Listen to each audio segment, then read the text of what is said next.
পতিত আওয়ামী লীগ সরকার অর্থনৈতিক ক্ষেত্রে ধারণার চাইতেও বেশি ক্ষতি করে গেছে। বিশ্বের অনেক দেশেই দুর্নীতি হয়, কিন্তু বাংলাদেশে আর্থিক খাতে যে দুর্নীতি হয়েছে সেটি নজিরবিহীন। এই ফোকলা অবস্থা থেকে অর্থনীতির গতি ফেরাতে দরকার আমূল সংস্কার, আর সেই লক্ষ্যেই সরকার কাজ করছে বলে জানালেন অর্থ উপদেষ্টা।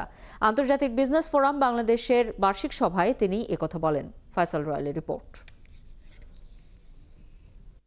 আমরা চিন্তা করতে পারবেন না যে কত রকম সমস্যা Bangladesh Bank Governor knows. He was in IMF for 27 years. He was telling me he has traveled more than 100 countries. He has never seen such economic debacle in any country of the world. দেশের অর্থনীতির চিত্র তুলে ধরতে গিয়ে এমনটাই বললেন অর্থ উপদেষ্টা।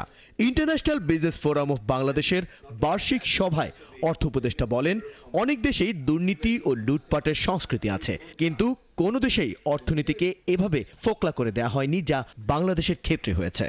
Irregularities have traveled to such an extent you will not imagine. You can see you pay chairman as a house of 7 crore taka, 5 crore taka. Can you imagine that? বড়দের কথা নাই বললাম।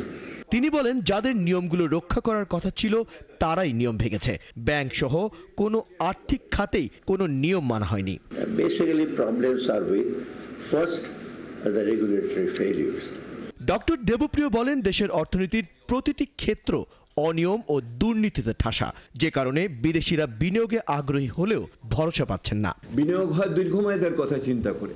সেই দীর্ঘমেয়াদে যদি আমরা স্বস্তি না পাই, যদি আমি না বুঝি যে আমার করের হারটা কি হবে, যদি আমি না বুঝি আমার আমদানি শুল্ক কি হবে, যদি আমি না বুঝি যে আমার টাকার বিনিময় হার কতখানি স্থিতিশীল থাকবে, আর এখন যে এই সুদের হার বাড়ছে সেই সুদের হার আরো কমবে কি কমবে না, বা আমি কার জন্য কি ব্যবস্থা দিব, এই সমস্ত বিষয়গুলি একত্রিত করে একটি মধ্যমেয়াদী পরিকল্পনা এখন খুবই জরুরি হয়ে উঠেছে।